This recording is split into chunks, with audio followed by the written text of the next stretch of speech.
G'day all. On the bench today I've got one of these radios that I've been searching for the last 4 or 5 years. Bought one about a month or two ago, and lo and behold, about 3 weeks later another one shows up. This time it's in its box. I couldn't say no. Why would you say no? So this is a Sharp. Hope you guys can see this. Sorry about the lighting.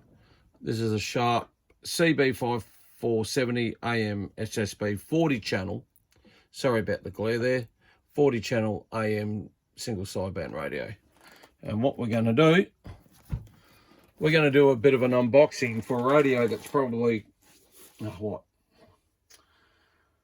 40 years plus old. Now, I bought this as it is. I don't know if it was used or not. I was pretty lucky to get it. In fact, I was damn lucky to get it. And the seller couldn't commit to whether it had been used or not. I wasn't going to argue for the price. I would have been crazy to say no. So what we're going to do and they've done it with that wrap on shrink wrap stuff, which is very good. It came in really well packaged. I'm just going to make a slight incision there, and I'm trying not to kill the cardboard as such. And we'll just get it started. Pain in the ass. Now, as everyone knows, sometimes the radio is worth a lot of money, but the box is the kicker, isn't it? The original box radios come in. God knows what people were thinking, along with the mount brackets, of course, and the original microphone. Not so much the power lead, I'm not worried about them. So I just don't want to use the knife on this too much. Okay, I'll just try and get my way through this without damaging the box, because yeah, anything in its box from 40 plus years ago. What were these? These would have been late 1970s, early 80s, made in Japan. Let's take it nice and easy. Thanks to the seller for wrapping it up, doing a good job. Just get that out of the way. So there's the box, and it's in pretty good nick. There's some specs on it. What have we got here? Super powerful. The CB-5470 is a precision engineered transceiver that is easy to operate and super powerful with a host of outstanding features. Phase lock loop, large type sighted signal RF meter, which they are correct. The bloody good meter on these. Automatic built-in automatic level control, ALC. Oh, it's got ALC and automatic. Oh, that's interesting. What else? PA speaker jack, noise limiter, flashing LED channel 9. Wow, channel 9. There we go again. Okay, so what have we got here? AM 4 watts, SSB 12 watts PEP.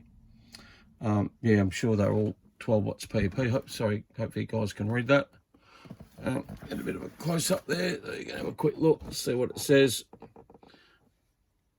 Yeah, but how good is the box? Really happy to get the box the way it is. Yeah, good nick. Okay, here we go. What do we got here? Oh, we got a bit of tape here. How does this come apart? Oh, it's one of those ones. Okay. We'll just flip it over. Nice and easy. Incredible that the cardboard hasn't frayed. Got some bubble wrap, so obviously it's been out of the box. I had a funny feeling it had been used, so I'm not too perturbed whether it had been used or not. Yeah, it's definitely been used. There's the mic. Sharp mic. Yeah, it's definitely been used. Put it there. Yeah, not worried about it. I knew it was going to be new in the box. Like, nothing's ever new in the box. So what have we got missing? The mount bracket and the thumb screws. Yeah, they said to me there was probably some bits and pieces missing. They weren't too sure what it was because they weren't CB people, but God. Oh, sorry about that. Have a look at that. How that is Mickey Mouse. Bezel itself is in really good nick. Couple of slight scratches. Some of them polish out a bit, some of them don't. Yeah, but that's the radio. Let's have a look at the back of it. Yep, one of those power leads. Anything on there that we need to worry about? Not really. Serial number. Yep. Antenna 50 ohm. Yep, all the usual culprits. Yeah, but it's in pretty good nick. Definitely been used. Not worried about that. Just happy to get the box. Happy to get the box. Okay, we've got the original power lead. That's bloody handy. Yeah, so far so good. So let's put this down here. Put the box away. Yeah, really happy about getting that. As you know, anything in its box is worth a lot more money. Geez, the amount of boxes were thrown out and everything like that destroyed. So let's see if I can get this thing going just quickly. So just do a quick test here, as in I'll put in the power lead. Obviously goes like that. Now I'm going to cheat a bit. Sorry guys, let's get that there. Just going to cheat a bit tonight. I got a bit on.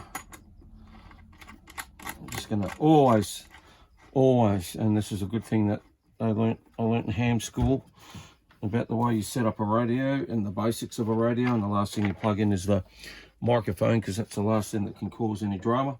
But I am going to cheat a bit tonight, so I'll just turn on the power supply. Make sure, yep, now make sure it's off. So always make sure the radio's off before you do anything like this. And yeah, the last thing is the mic, because that's the thing that can cause all the damage, isn't it? If you don't have it plugged into I've got it plugged into a dummy load and all that type of stuff. But shutter, horror, I'm going to do a cheats way, and I'm just going to plug it in like this. Hopefully it'll work. I don't zap a fuse. Let's see if I can sort of get that there. Like, this is not, please don't this at home, children, so to speak. Let's just see if I can get this out of the way a bit for now. I just want to do a basic fire up and see if it works. What we got here? Just weigh it down with something non-conductive, of course, in case one of the wires slip out and do something really magical. But hopefully they won't. Okay, so here's the moment of truth. Let's see what happens when I turn it on. Oh, well, that's a bonus. That's really good. So obviously it's a 40 channel. Let's go back. 40 channel, there we go. Just mucking around for it a bit. Obviously it's not going to receive. Turn the squelch off. AM, clarifiers right. RF gains up. Noise blinker. The PA part is the on off there. Oh yeah. It's a bit of a cool feature, isn't it? Not that I'll ever use the PA, but there you go. So it's in receive mode. There, these are really good radios. Love the meter. Really good and easy to read. Right in the middle of the radio. Everything was really easy to use and see, wasn't it? I'll just put it up there, sorry. I'll chuck a couple of these under here so everyone can see the radio and see what happens. Be interesting to see. Now, the next thing, the important thing, when I chuck the mic on, two things are going to happen. I'm going to hear some noise, or I'm not, which is yay or nay. RF gain up, okay. So it's always quite on AM, so we're on upper sideband, and it seems to be working well, receiving quite well. What I'll do, I'll just let it warm up a bit. Like a lot of people, and I've probably said it in previous videos, that too keen to get the radio fired up, and that's when the electrolytic capacitors can let go. I've had a couple of moments over the years where I've been a little bit too keen to fire up a radio. Usually I'll run them up on 8 volts, but this was actually plugged in before I bought it, and they showed me and everything like that, and I said, look, can you run it for at least 2 hours and let me know what it does? And they showed me what it was doing, so I was really happy about that. There was no problems, so it's been run up, so to speak. Everything's working the way it should. Nothing too, a little bit clicky, to be expected. Bit of deoxit. Yeah, like everything's a little bit funky, isn't it, when you think about it? 40, 39, Now it drops down. Yeah, that's just more lack of use. What you can do, you run them up like this, get everything working pretty well, and as you can see, as you do it, as you move everything around, like this radio might not have been used for 30 years. So what do you expect? It's a CB radio. I'm sure the engineers and everything that designed this radio back in the 1970s, late 1970s, early 80s in Japan weren't thinking about 2022 and will the radio work or not. So we go for channel 40. So what I'm going to do now is key down. Just make sure everything in its right place. Volume's right. Obviously I'm in a dummy load. And here's the moment of truth. This is the money shot, so to speak. This is the one that costs the most money if it transmits. Now, if it doesn't transmit, I'm not going to stress out over it. There's a couple of things that can usually fail on an electrolytic capacitor. Maybe a transistor's gone. So that's not a major problem. But if somebody's done something weird and wonderful to it, and I don't know about it, that can cause some drama. So, as I said, the radio's been run up before, about 3 or 4 weeks ago. It was fired up for a while. I can see here that some of the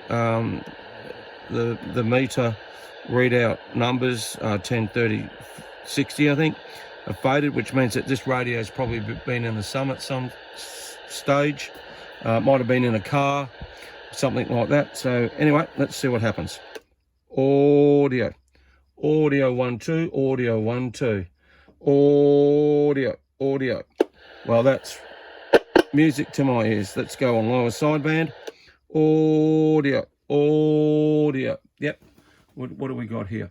Audio. Yep, doing about 12 watts. Really good on the modulation. Let's see what AM does. Just chuck that meter down on the 5 watt scale. Audio. Yep. Dead key is about 2 watts, and audio, yep, going up to about 4 watts. As you can see, even the meter, my meter and this meter is not too far off. So once again, audio. What can I say? Japanese quality. Yeah, these radios, all CB radios, were always tuned down from the factory. They were never peaked and tuned, as so to speak, for maximum performance. They didn't want that. They didn't have the time. When you do that type of tuning, you can push certain components to their limits, and they didn't want to know about it because that would cause warranty, and they didn't want the radios coming back. So most CB radios were technically detuned as such for longevity. Usually you get them out of their warranty period. After the warranty's gone, nobody could have cared less. But yeah, really happy with this guy. As you can see now, all the channels are slowly starting to come back. And yeah, what a great radio. As I said, I've been after one of these radios for like years, and I missed out on a couple. There's some 18 channel ones that were out and about. I didn't really want the 18 channel with the 40 channel clicker in it. I wanted the original 40 channel with the 40 channel clicker in it. I wanted it factory standard.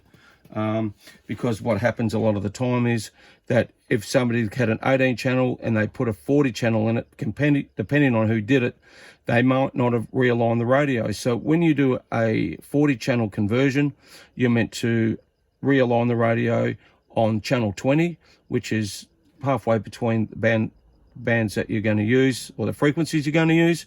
But a lot of people just chucked from an 18 channel, a lot of people just did it themselves. The Golden Screwdriver Brigade, people like that, and they never retuned the radio for peak performance on channel 40, because think about it, channel 40 never existed. So that's why I wanted this, and also I just wanted it standard. I didn't want it like, there's a lot of GE radios out there in Australia that were 18 channel, like these guys were 18 channel, but a few 40 channels did make it in the later days. Probably out of the US, and the same with the GEs, but a lot of the GEs, B models were 18 channel, and a lot of people put 40 channel clickers in them, which means at some stage they must have been converted over to 40 channel clickers, and people have just swapped them out when they became available. So apart from the meters, the decal's been a bit worn out, and I said that's probably from the sun. Audio 1 2, audio 1 2. check 1 2, audio check 1 2, audio check 1 2. This is a great radio.